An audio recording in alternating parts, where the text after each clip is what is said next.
Deus, quero te convidar a lermos a palavra do Senhor que está no Evangelho de Marcos, capítulo 9. Marcos, capítulo 9. Nós vamos meditar numa palavra de Deus. O tema dessa mensagem é geração insuportável. Geração insuportável. E eu quero refletir com você sobre algumas questões relacionadas à nossa fé. Marcos capítulo 9, versículo 14. O texto sagrado diz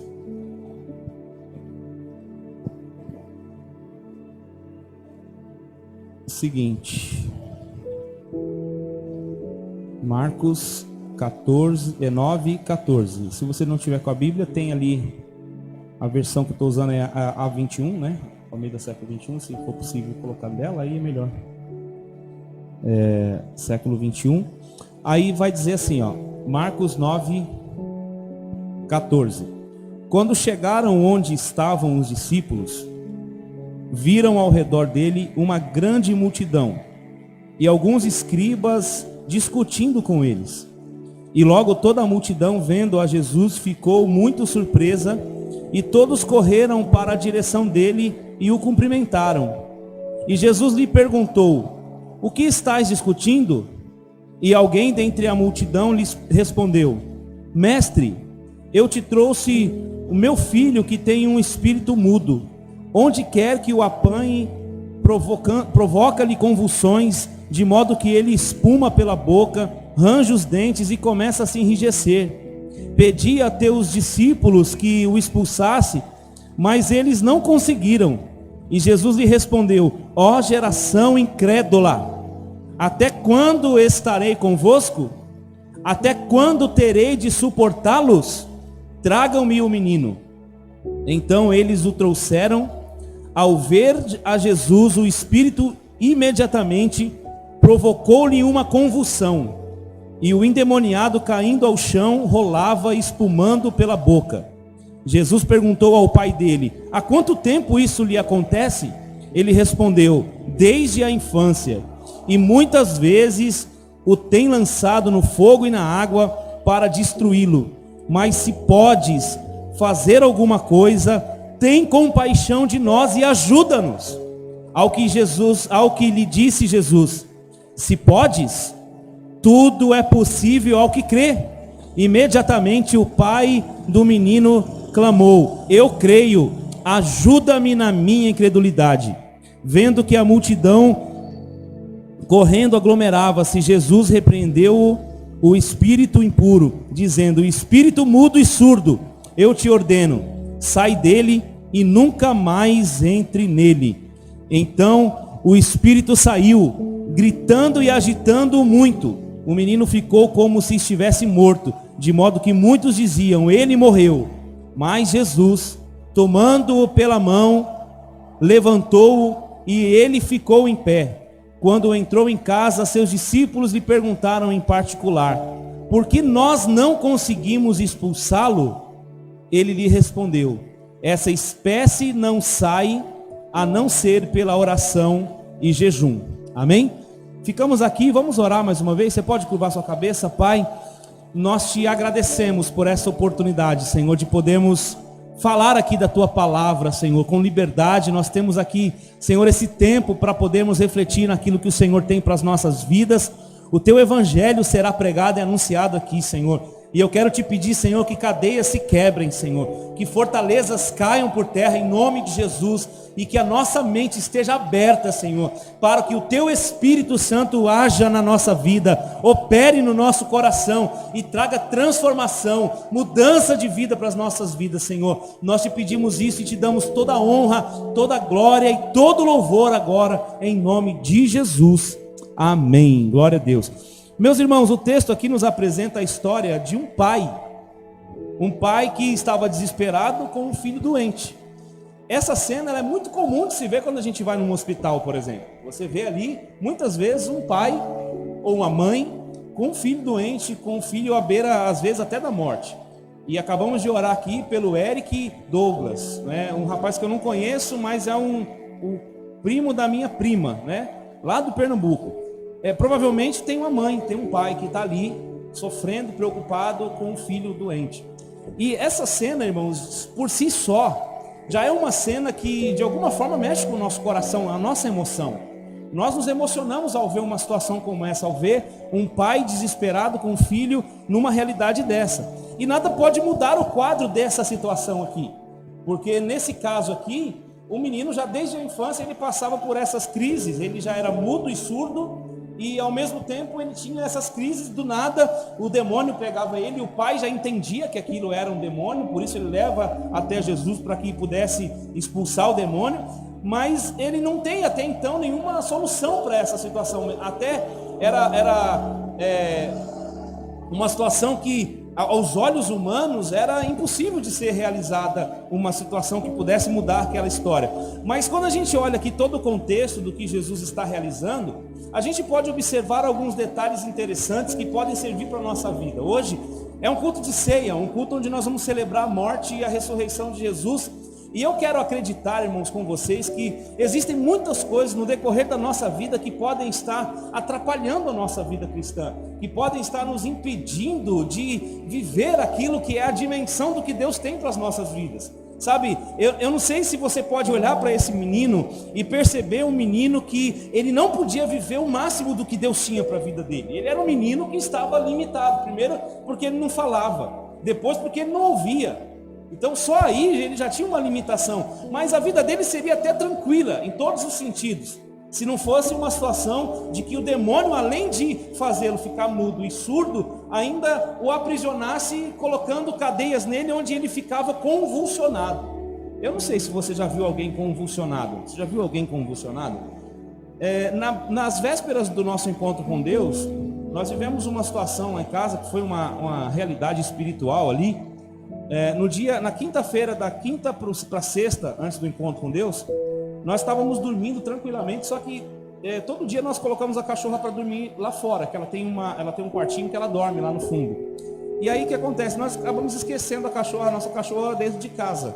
E aí quando foi umas 3 e pouco da manhã, a Pantera, a nossa cachorra, começou a latir alto na cozinha. E a gente, 3 horas da manhã a cachorra latindo, só que não é normal dela ficar latindo nessa hora, mesmo que tenha alguma coisa. Geralmente ela fica quieta de madrugada, né? E ela começou a latir, aí eu falei, meu Deus, o que aconteceu? A cachorra latindo desse jeito. E aí eu fui lá para a cozinha para ver, a Margarete acordou, nós ficamos assustados. Quando eu fui ver, a cachorra não estava em pé, como naturalmente um cachorro late. Ela estava deitada no chão, cheia de espuma na boca, latindo e se mijando toda. Ela estava convulsionada. Teve uma convulsão a cachorra. E essa convulsão fazia com que ela estremecesse todo o corpo dela, e ela ficava latindo e balançando a cabeça e se mexendo assim, impulsionando, de uma forma que a gente ficou até desesperado. Começamos a orar e oramos ali por ela, né? Não sei se você acredita, mas a gente orou pelo nosso cachorro, oramos, e naquele momento ali ela foi acalmando, aos pouquinhos os minutos foram passando e a cachorra ficou bem. No outro dia parecia que era outra cachorra, estava normal. Né? Agora, a questão é que quando você vê uma pessoa convulsionando, você percebe que há uma situação assim que fica fora do comum daquela pessoa. É algo fora do comum, não é uma coisa natural, uma convulsão. E aí o que acontece? Mostra isso, que aquele rapaz, aquele menino, ele não somente tinha o problema da falta da fala e a falta da audição, como também essas situações do demônio visitar ele e impulsionar ele para essa convulsão. E aí o pai ainda fala que o demônio joga o menino no fogo, na água, para tentar acabar com a vida dele. E isso na verdade mostra para nós o que é exatamente a ação de Satanás, a ação dos demônios, que é de destruir a vida. Só que pensa, esse menino, ele tinha tudo para ser um menino normal, um menino saudável, um menino que tinha uma vida tranquila. Só que ele estava limitado na sua forma de viver, na sua saúde, porque havia algo que mudou, alguma coisa que não era o natural, o padrão para ele naquele momento, e aquilo impedia ele de viver o 100% do que Deus tinha para ele. Consegue entender? Porque ele não podia viver o 100% do que Deus tinha para ele por causa dessa enfermidade do demônio que tinha entrado na vida dele, e desde a infância, conforme o pai vai relatar depois. Agora entende comigo o contexto aqui.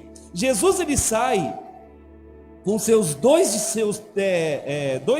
três discípulos, na verdade. Se você pega o capítulo 9, no versículo 2, você vai perceber o seguinte, que os discípulos de Jesus saíram com ele. 6 dias depois, Jesus tomou Pedro, Tiago e João e levou-os em particular a um alto monte e foi transfigurado diante deles. Aí a gente conhece a passagem onde Jesus ele aparece aos seus discípulos com um corpo diferente, glorificado, e naquela situação só estavam esses três. Enquanto Jesus estava com eles lá no monte, nesse particular, e depois aparece ali Moisés, Elias e tal, eles têm aquela experiência extraordinária. Os outros discípulos, né, são 12 discípulos, dos 12 nós temos 9 que estão lá embaixo, né, no pé da montanha, lá com a multidão. Eles estão lá, e Jesus deixa eles fazendo a obra do Senhor lá, sozinhos, sem a presença de Jesus física ali. E quando ele volta, havia uma aglomeração muito estranha. No versículo 14 a gente repara isso, quando a gente começa a leitura. Quando chegaram onde estavam, os discípulos viram ao redor deles uma grande multidão e alguns escribas discutindo com eles, numa situação estranha, né? Ele vê aquela multidão e a situação é meio conturbada, porque tem uma discussão, porque os discípulos não conseguiram fazer um milagre, que era expulsar o demônio desse menino. E aí o versículo 18 vai mostrar para a gente exatamente o que acontece, que diz assim: onde quer que o apanhe, provoca-lhe convulsões, falando do demônio, de modo que ele espuma pela boca, arranja os dentes e começa a enrijecer-se, fica todo duro.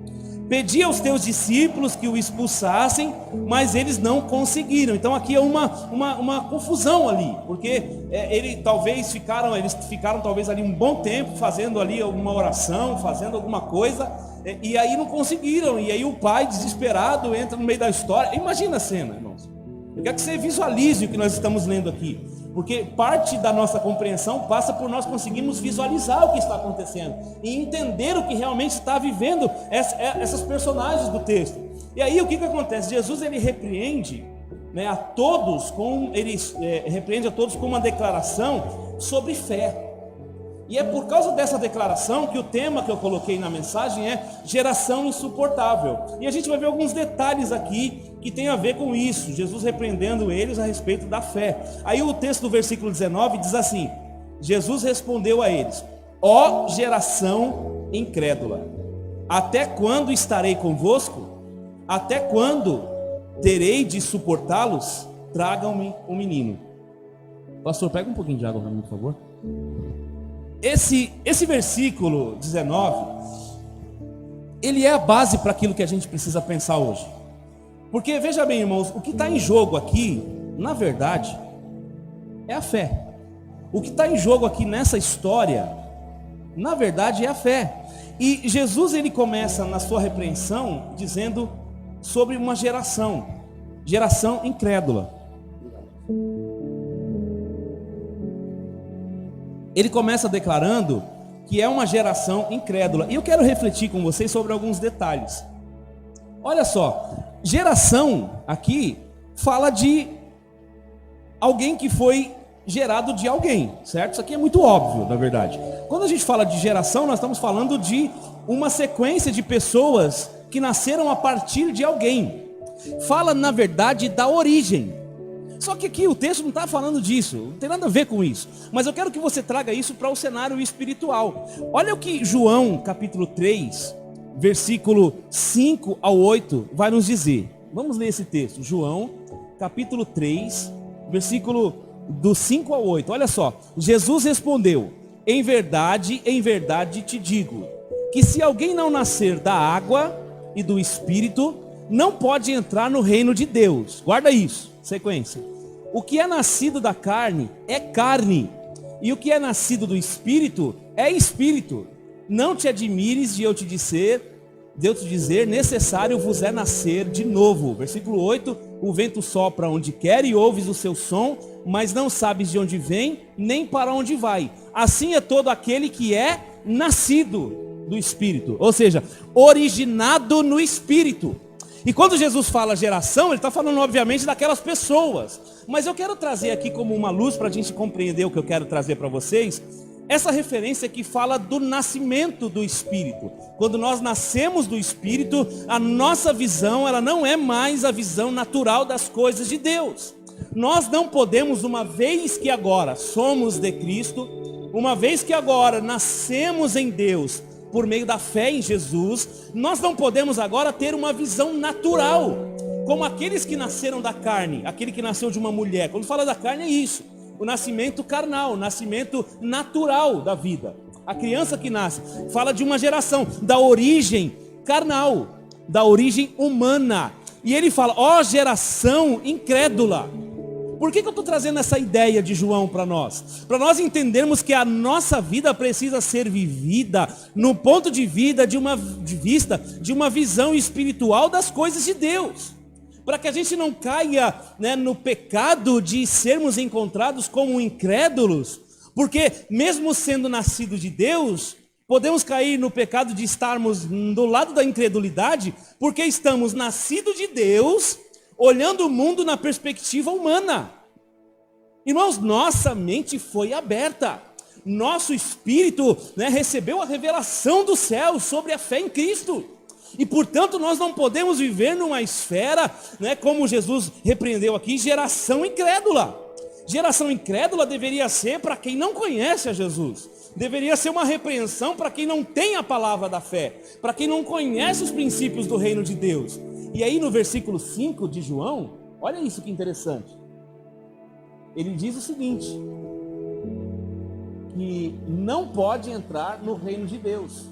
Não é? Porque em verdade te digo, que se alguém não nascer da água e do Espírito, não pode entrar no reino de Deus. E esse entrar no reino de Deus fala da salvação.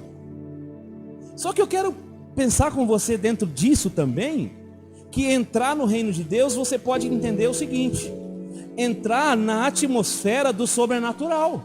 Se você não tiver a visão espiritual, você não vai poder entrar na atmosfera do reino, na visão que o reino te traz a respeito das coisas.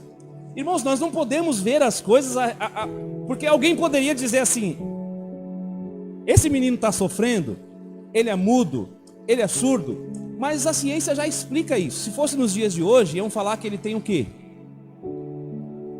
Já iam dar Gardenal para ele, né?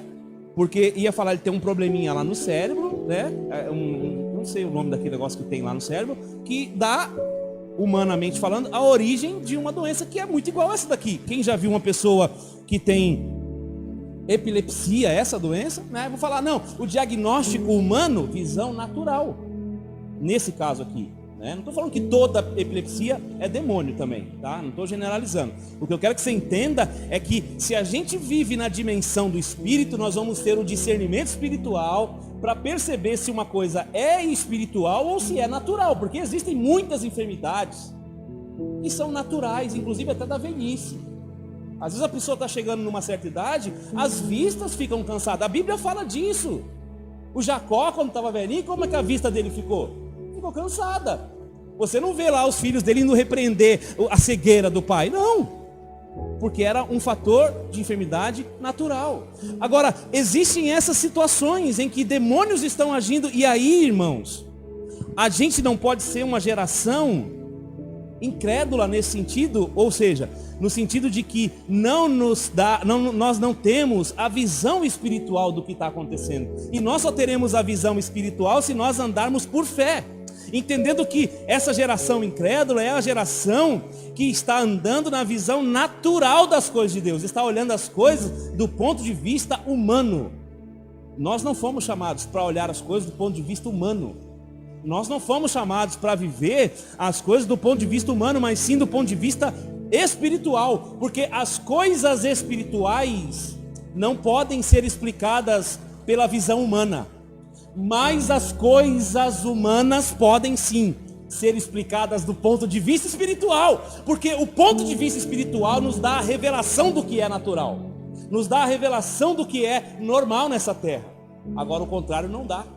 Você não pode avaliar o espiritual pelo natural, mas você pode avaliar o que é natural pelo ponto de vista espiritual. Conseguiu entender? Então, geração incrédula fala disso. Agora, quando a gente observa aqui a repreensão de Jesus, que quando ele fala de incrédulo, ele está falando de alguém infiel, de alguém que não é confiável, de alguém que é descrente, de alguém que não tem confiança em Deus. Irmãos, para quem que ele está falando isso aqui? Para todo mundo.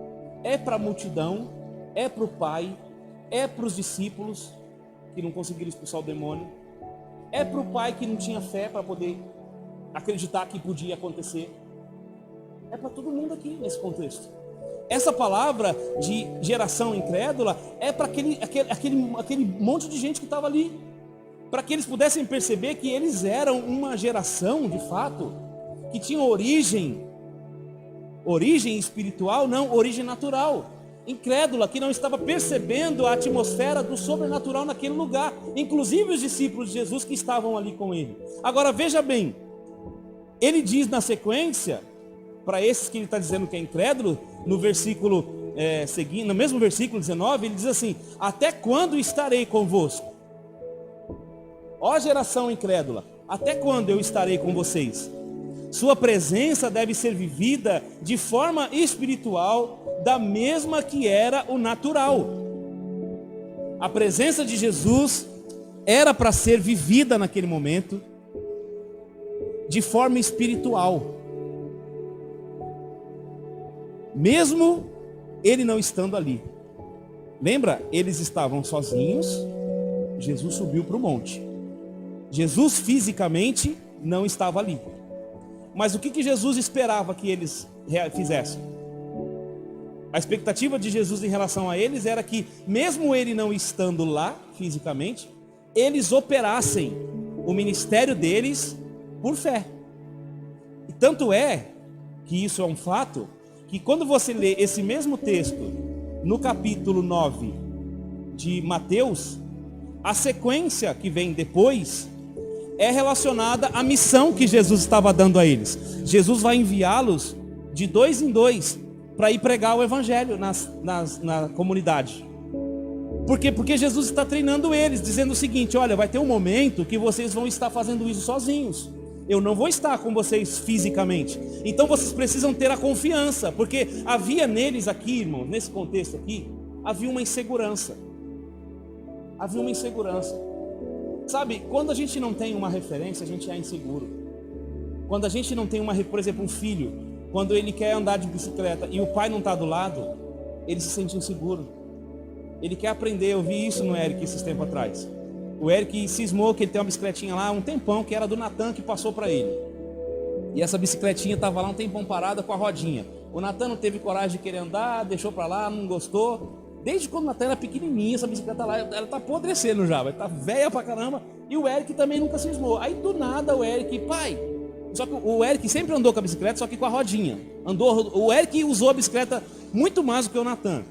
E aí um dia o Eric falou assim para mim: pai, tira a rodinha para mim. Eu falei: filho, mas você não sabe andar. Você vai querer aprender a andar mesmo? Se você for querer aprender, eu tiro. Ah, eu quero aprender, pai. Então vamos lá. Tirei as rodinhas. Aí eu saí com ele ali no quintal da frente de casa. O irmão conhece bem lá, né? Na frente de casa ali. Coloquei a bicicleta na frente, do lado dele. E ele estava com tanta vontade de pedalar que ele queria sair. Eu falei: olha, filho, vamos lá. Eu vou segurar você, você vai. E ele não se sentia seguro para ir sozinho. Ele tinha uma segurança muito grande com a rodinha. Mas agora sem a rodinha era uma dificuldade para ele. O que ele esperava de mim? O que ele falou para mim? Pai, segura em mim que eu vou. A minha presença, irmãos, trouxe para ele a segurança.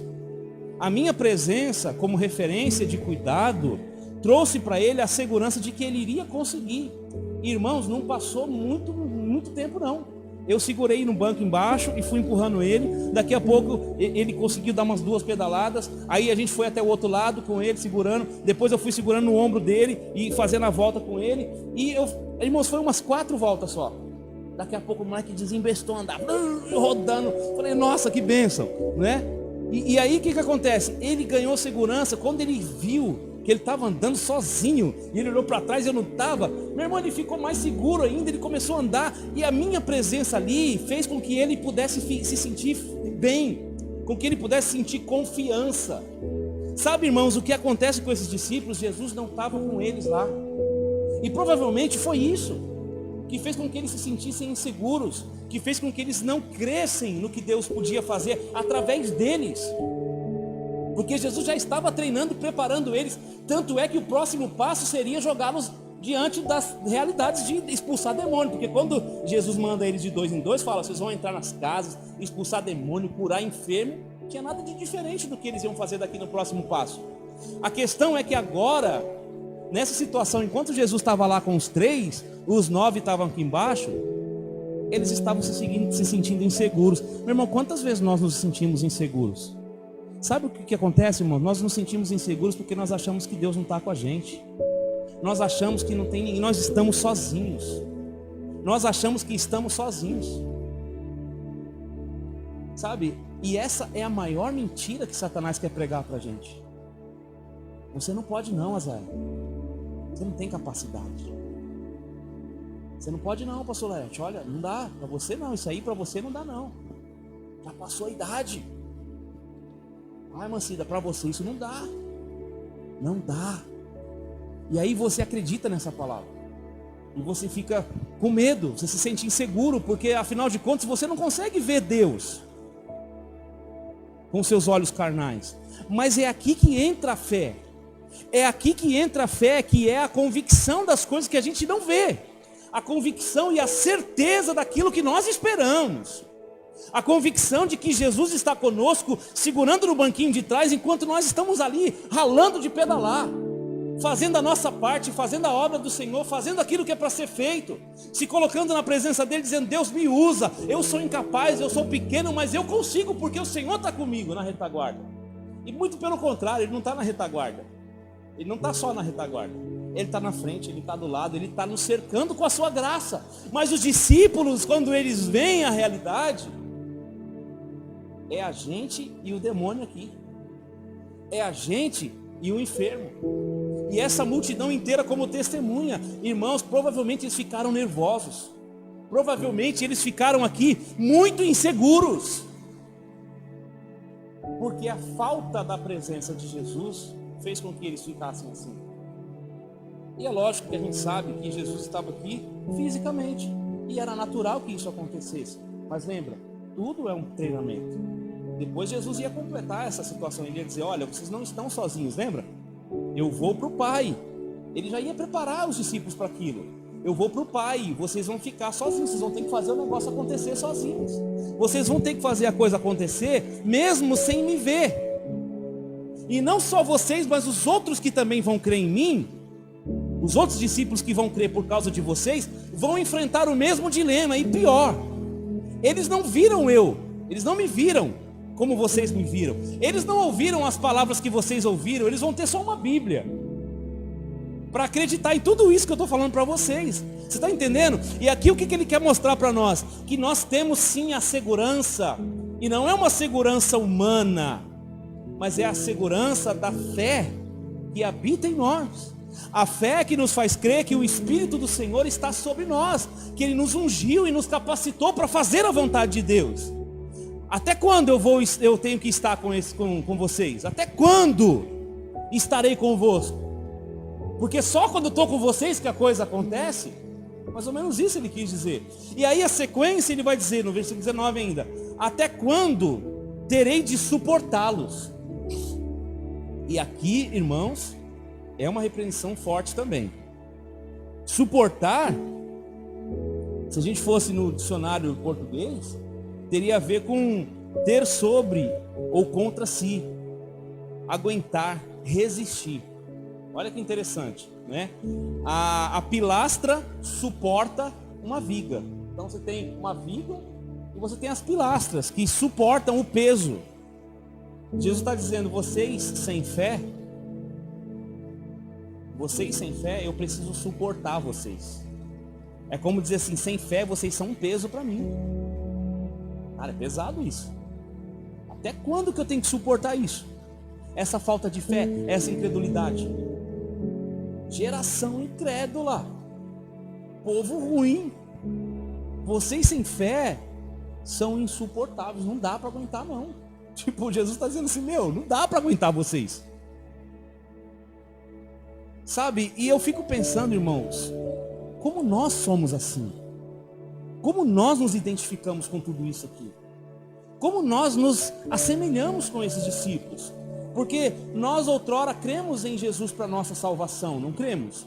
Cremos que Ele nos salvou, que Ele nos perdoou os pecados. Mas vira e mexe nós caímos nessas armadilhas.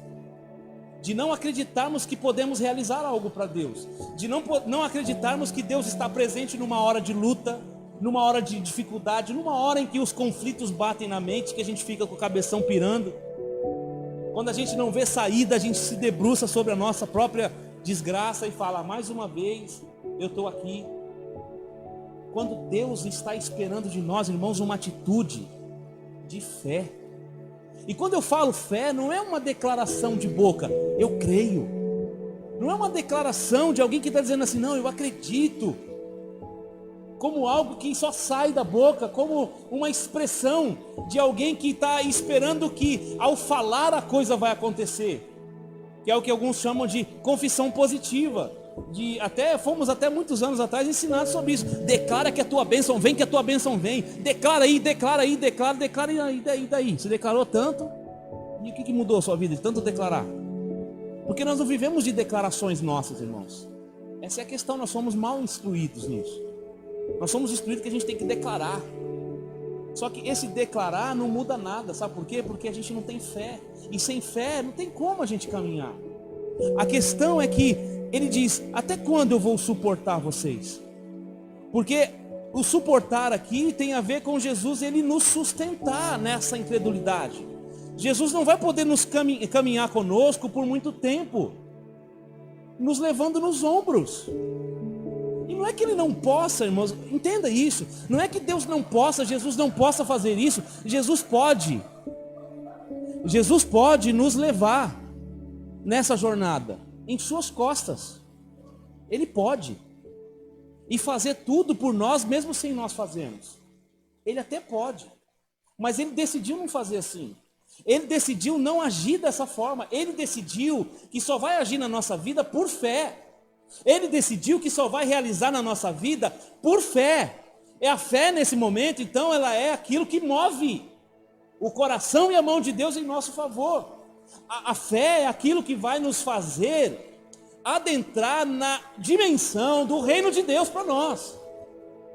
De sorte que tudo aquilo que eu estou falando aqui não se aplica só para a salvação, mas se aplica para uma vida, para todos os desafios que a gente tem. Eu me lembro quando o Natan, o Eric, estava enfermo, numa situação de leito de UTI. A Margarete me mandou uma mensagem numa madrugada dizendo: Denis, ora agora, porque o Eric está muito mal, está todo roxo. Me mandou uma foto, 3 enfermeiros e 2 médicos em cima de uma criança de 40 dias. Gente, 5 pessoas, 5 profissionais em cima de uma criança de 40 dias que estava com falta de ar por causa da bronquiolite que ele teve. Naquela noite nós achamos que Deus ia recolher o Eric. E, irmãos, na mesma hora que a Margarete mandou a mensagem, eu estava em casa sozinho. O Natan tinha ficado na casa de um amigo nosso, e eu estava em casa sozinho ali, totalmente quebrantado, com o coração triste, com o coração, sabe, doído. Eu estava ali numa situação onde, não dá para explicar a dor do meu coração naquele momento. E aí o Espírito Santo disse para mim: você não fala tanto de fé para a igreja, você não prega sobre fé, você não ensina isso para as pessoas. Chegou a hora de você viver isso. O Espírito falou claramente ao meu coração: chegou a hora de você viver essa fé, de você entrar no sobrenatural, por fé, e começar a orar. E foi quando naquela mesma noite, irmãos, eu dobrei meu joelho, comecei a orar como eu nunca orei na minha vida a respeito dessa situação. Eu orei ali com uma fé que eu não sei te dizer como foi que ela entrou no meu coração. Porque a única coisa que eu sei é que não foi de mim. Foi algo da graça de Deus que entrou sobre minha vida e que me sustentou naquele momento. Porque eu só entendia que a minha resposta viria do Senhor. E aí naquele momento que eu orava, clamava ao Senhor, Ele estava agindo lá. Naquela noite ele passou bem e depois dali para frente ele foi melhorando. Depois ele teve alta, ficou acho que 12 dias internado. Mas o que eu estou falando aqui justamente é para que você perceba que a fé, ela vai servir justamente nas horas em que você é colocado numa parede. E isso pode acontecer com relação às circunstâncias da vida, como também sobre a sua fé, no sentido de você viver a fé. no sentido de você estar caminhando naquilo que você acredita. Por exemplo, princípios que você tem, valores que você não negocia. Por exemplo, você tem valores que estão dentro de você, como você não mentir lá no seu trabalho.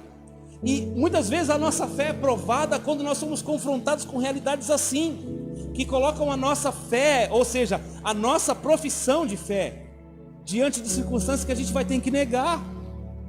E aí a gente vai estar diante de uma situação complicada, onde Deus vai requerer de nós a nossa postura de fé, sustentando aquilo que a gente acredita, a nossa convicção, ou a gente vai então entregar essa fé de mão beijada e viver de acordo com aquilo que está acontecendo, negando a nossa fé.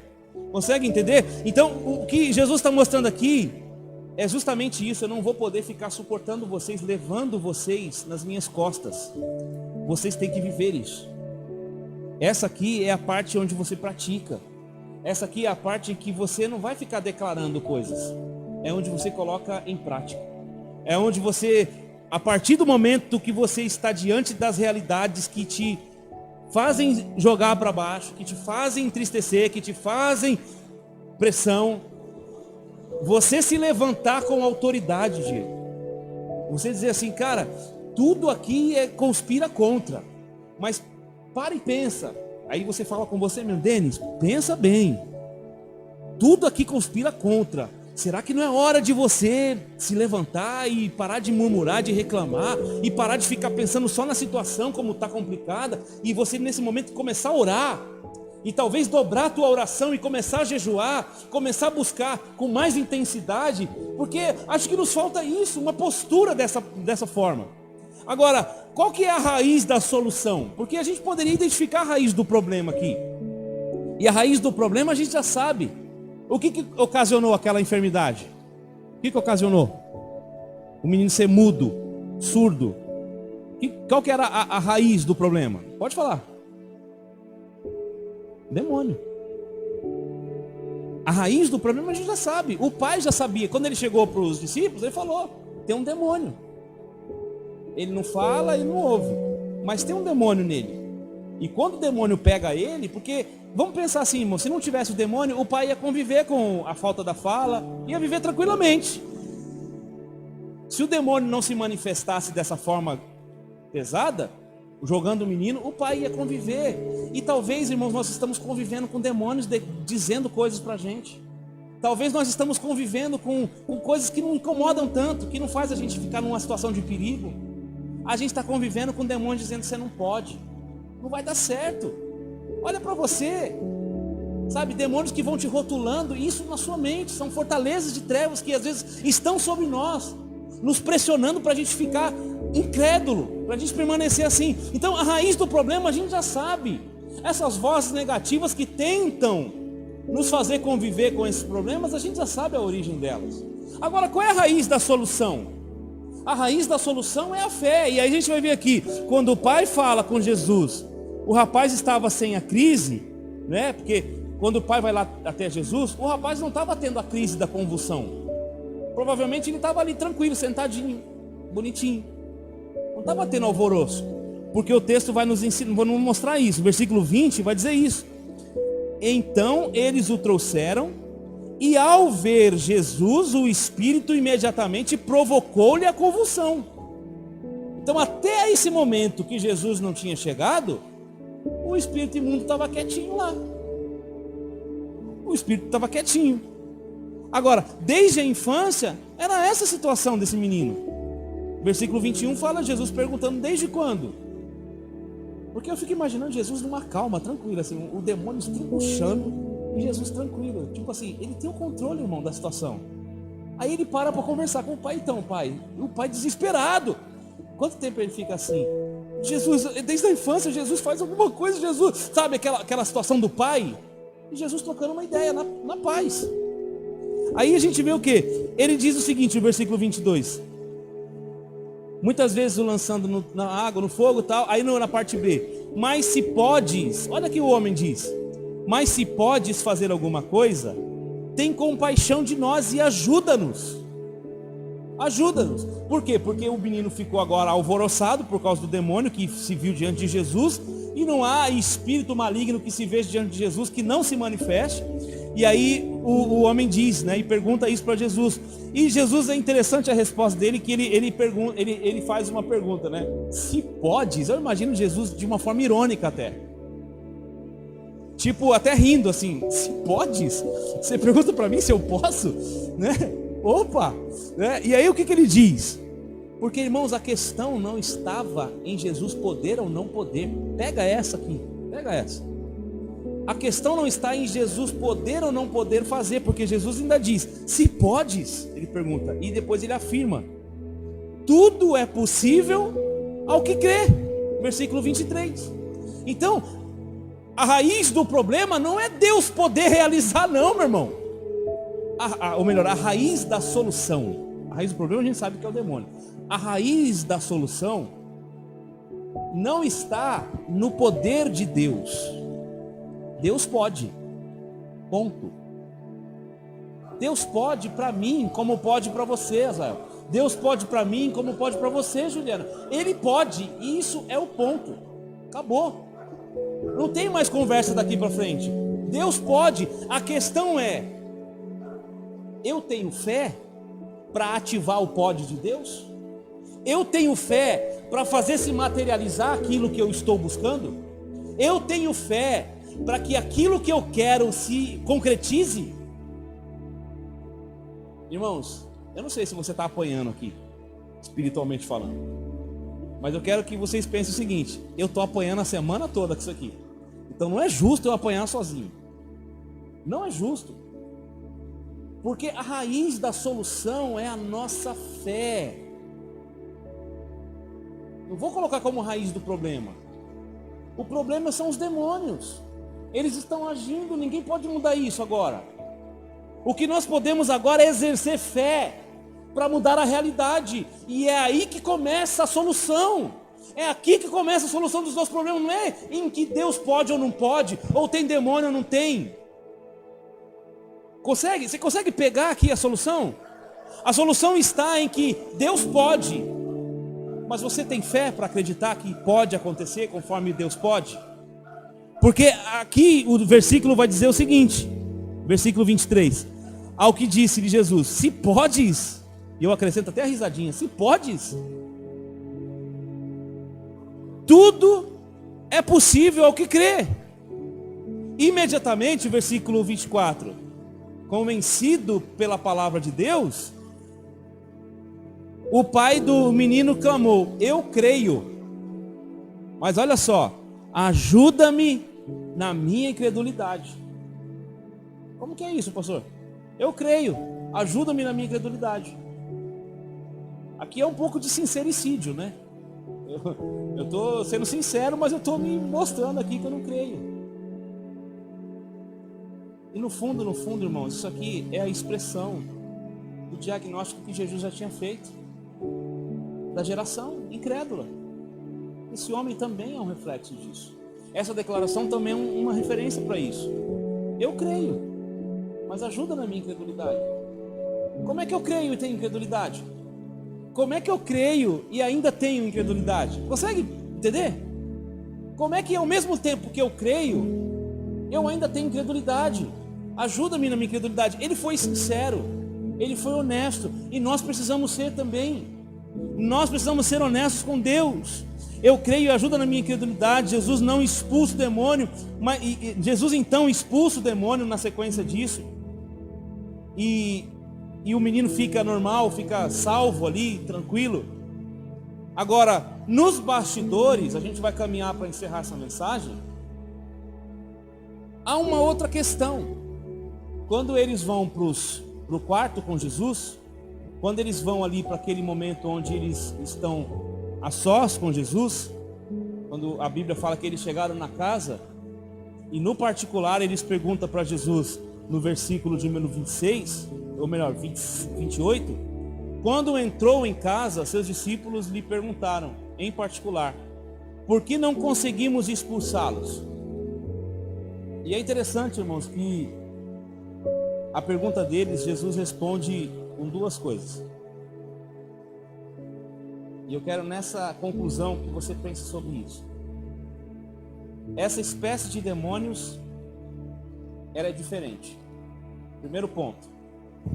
Aqui fica revelado para nós que a questão não era só a incredulidade. Havia uma circunstância diferente. Não era uma situação normal como a todas as outras que eles talvez viram. Existia uma espécie de demônios diferente. E aí você vai pensar, então está desculpado os discípulos. Não. Eles não estão desculpados. E Jesus não está dando aval para eles continuar com a incredulidade. Jesus está revelando para eles que havia ali uma espécie de demônios diferente das outras. E o interessante é que ele diz o seguinte, que ele respondeu, essa espécie não sai a não ser pela oração e entre concheitos pelo jejum. Só que é o seguinte, irmãos, o que ele quis dizer com que essa espécie é diferente é o seguinte, ele quis dizer que essa espécie de demônios, ela requer maior nível de comunhão com Deus para discernir. Discernir. Maior nível de comunhão, porque o problema, ou melhor, a raiz da solução, eu não quero trazer de forma negativa aqui para a gente, mas a raiz da solução ainda continua sendo a fé. Ainda continua sendo a fé. E aí ele diz o seguinte, abre comigo 17 de Mateus, versículo 20. É essa mesma passagem, só que agora pelo ponto de vista de Mateus. Eu queria que você visse um acréscimo que tem no texto de Mateus que vai nos ajudar a compreender. Olha que interessante. Mateus 17, 20 diz assim, e ele lhes disse, por causa da vossa pequena fé, pois em verdade vos digo que se tiverdes fé do tamanho de um grão de mostarda, direis a este monte, passa daqui para lá e ele passará e nada vos será impossível. Só que no comecinho do versículo, o que ele diz? Em resposta a essa pergunta, Jesus, por que a gente não conseguiu expulsar os demônios? Mesma pergunta, é a mesma situação aqui, só que agora nós estamos vendo em Mateus. A resposta de Jesus é, por causa da vossa pequena fé. Mas aí depois ele dá o exemplo de uma fé do tamanho de mostarda. A questão, irmãos, da pequena fé é o exercício da fé. A fé pode até ser pequena, mas desde que ela seja atuante. Não adianta ser uma fé de boca. Ah, eu tenho fé, mas é fé de boca. E aí ele está dizendo o seguinte, a pequena fé é que é um problema. Uma fé não atuante, uma fé não experimentada, uma fé não exercitada. Outras questões que a gente pode observar para a gente encerrar, e agora nós vamos encerrar com 2 textos, é Hebreus 11, 6. Quero que você pense sobre isso, e que você e eu saiamos daqui sacudidos por essa palavra. Hebreus 11, 6 diz o seguinte, sem fé, lê comigo, sem fé é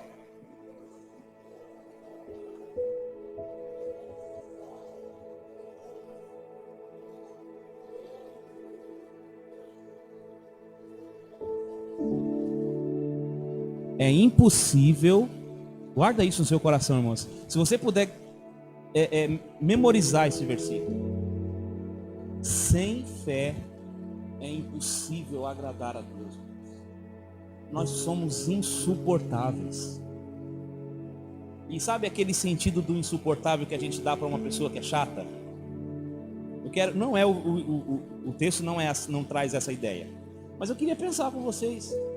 Será que nós nos tornamos chatos diante de Deus? Deus fala assim, caramba, lá vem o Denis de novo, cara, esse negócio. Cara, esse Denis é chato, ele não consegue acreditar. Cara, tá difícil, Denis. Presta atenção, cara, acorda.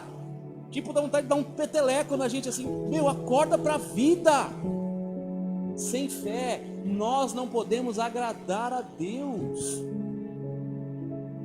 Não dá para agradar a Deus. Agora Tiago 1:5, versículo 5 ao 8, olha o que diz Tiago 1, versículo 5, a gente vai fechar aqui com esse versículo. Se alguém de vós tem falta de sabedoria, peça a Deus. Olha só, ele está falando da sabedoria, de pedir a Deus, de uma oração que você vai fazer, que pede a Deus que a concede livremente a todos sem criticar, e lhe será dada. Olha só, aí vai a sequência. Peça, porém, com quê? Com fé, sem, olha só, pois quem duvida é semelhante ao quê? Nós estamos acostumados, né, irmão, a ver a onda do mar, né? O pessoal que está nos assistindo de outro lugar, que talvez não tenha onda do mar, né? Que o pessoal de Minas, por exemplo, não tem onda do mar para ver, né? Mas nós temos o privilégio de ver a onda do mar, que movida e agitada pelo vento, ela vai indo de um lugar para o outro. O vento balança a onda e leva para onde quer. E quem duvida, quem não crê, é aquele que duvida. E aquele que duvida é o incrédulo que Jesus estava falando, que é levado de um momento para outro, de um lugar para outro. Irmãos, é hora da gente entender isso aqui, para a nossa vida, para a nossa casa, para o nosso relacionamento, para a nossa família, para as dificuldades que a gente tem, para o nosso trabalho, para a faculdade, para as lutas. Irmãos, não importa o que é, não importa qual é a realidade que você esteja vivendo, se você duvida, você é comparado à onda do mar. Sabe o que significa isso? Que não tem estabilidade. Cara, Deus falou comigo essa semana, e eu descobri que eu sou um cara instável. Eu descobri que eu não estou firmado numa fé que possa me levar aonde eu deveria ir. Eu tenho sido arrastado. Deus falou isso comigo, irmãos. Eu não tenho vergonha de dizer aqui para vocês, não. Deus quer nos forjar numa fé que seja inabalável, porque sem fé nós vamos ficar sendo alguém que não vai agradar a Deus. E essa palavra, irmãos, queime o teu coração. O desafio da sua semana é viver por fé. Viver por fé. O justo viverá do quê? Da fé. O justo viverá da fé. Vamos orar, fique em pé, por favor, meu irmão.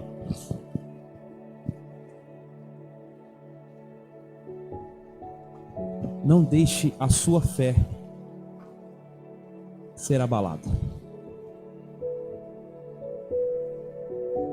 Tem uma canção antiga que diz assim: ó Deus, abre a porta para mim, ao lugar que tem só para mim, leva-me até o centro do teu coração. E das partes da música diz assim: não vou me abalar, mas vou crer. Ó Deus, abre a porta para mim. Que Deus possa nos fazer, irmãos, a cada dia fortalecido na fé no Senhor. Você pode fechar os seus olhos? Com seu coração aberto, você recebe nessa noite essa palavra de Deus. Deus, Ele quer que você viva por fé. Ele está dizendo que nós somos insuportáveis se a gente viver sem fé.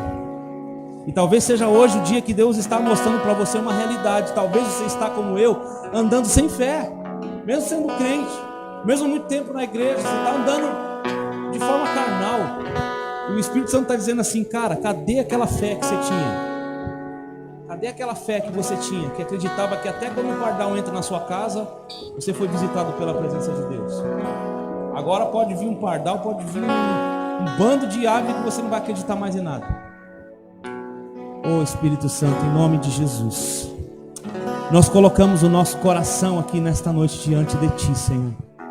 Pai, a nossa fé talvez ela esteja abalada, Senhor, por conta de circunstâncias, ó Deus, por conta das realidades que nós estamos vendo, Senhor, até por causa dessa pandemia, Senhor.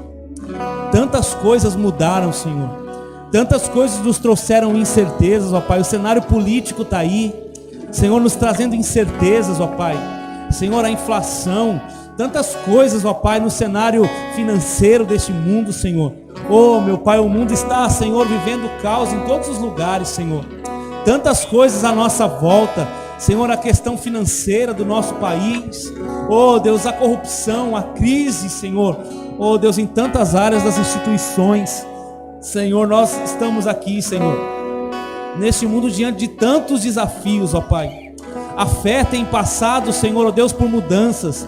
Muitas pessoas estão deixando de congregar, muitas pessoas estão satisfeitas com cultos online, Senhor, ó Deus, e estão vivendo distantes do Senhor, e o Senhor nos chama a acreditar de verdade, o Senhor nos chama, Senhor, a ter fé, de que, ó Deus, não será um coronavírus, não será uma enfermidade, não será, ó Deus, um decreto, uma lei que vai mudar a realidade espiritual, não. Pai, o Senhor nos chama a crer, Senhor, ó Deus, nos chama a crer na Tua palavra que não muda, nos chama a crer no Deus Todo-Poderoso que não mudou a Sua forma de agir. A Tua palavra nos diz que o Senhor é poderoso para fazer infinitamente mais do que tudo aquilo que pedimos ou pensamos, segundo o Teu poder que opera em nós. Oh Deus, é hora de nos prostrarmos diante da Tua vontade, é hora, Senhor, de nos humilharmos diante da Tua presença, Pai. Oh Deus, e que haja no nosso coração, Senhor, uma atitude humilde de reconhecer, ó Deus, o Teu poder em meio a todo esse caos, de reconhecermos a ação do Teu Espírito em meio a tudo que nós estamos vivendo, Pai. Senhor, nós estamos inseguros, ó Pai, nós estamos com medo, Pai, que vergonha, Pai, tem misericórdia de nós, Senhor, em nome de Jesus. Tira do nosso coração medo, tira do nosso coração a insegurança, Senhor, tira do nosso coração o pavor, tira do nosso coração aquilo que tem impedido. Oh Senhor, oh Deus, tira do nosso coração essas palavras malditas que foram lançadas, essas mentiras de Satanás, que nós nos apossamos e possamos a viver por elas. Tua palavra é poderosa, Senhor, a Tua palavra ela é mais afiada do que uma espada afiada dos dois lados, ela é capaz de penetrar a mente, o coração, mudar a realidade. Que a Tua palavra gere fé, a Tua palavra diz que a fé vem por ouvir, ouvir pela palavra. Enche o nosso coração de fé nesta noite, enche o nosso coração de convicções, Senhor, ó Deus, verdadeiras na Tua palavra. Senhor, essa semana é uma semana para vivermos o sobrenatural, para vivermos o profético do Senhor nas nossas vidas. Em nome de Jesus, ó Pai, nós vamos viver por fé, e é isso que nós vamos declarar nessa noite aqui, Senhor. Se há uma declaração a fazer, Senhor, não é que as coisas vão dar certo, não. Nós vamos declarar que nós vamos viver por fé, independente de dar certo ou não, nós vamos viver por fé, nós vamos nos mover por fé, nós vamos viver no sobrenatural do Senhor. Em nome de Jesus, ó Pai, colocamos o nosso coração diante de Ti. Que esta palavra, Senhor, gere em nós vida, que essa palavra mova o nosso coração na direção do Senhor. Em nome de Jesus, ó Pai, toma Teus filhos, meus irmãos aqui diante de Ti, cada um de nós, ó Pai, em nome de Jesus, em nome de Jesus, Deus, nós nos humilhamos diante de Ti, Pai. Essa palavra gera vida em nós, e nós queremos viver por ela. Senhor, que nada mais nos impeça, nem irmãos, nem pessoas, nada nos impeça de viver o sobrenatural do Senhor. Em nome de Jesus, ó Pai. Em nome de Jesus. Em nome de Jesus. Aleluia.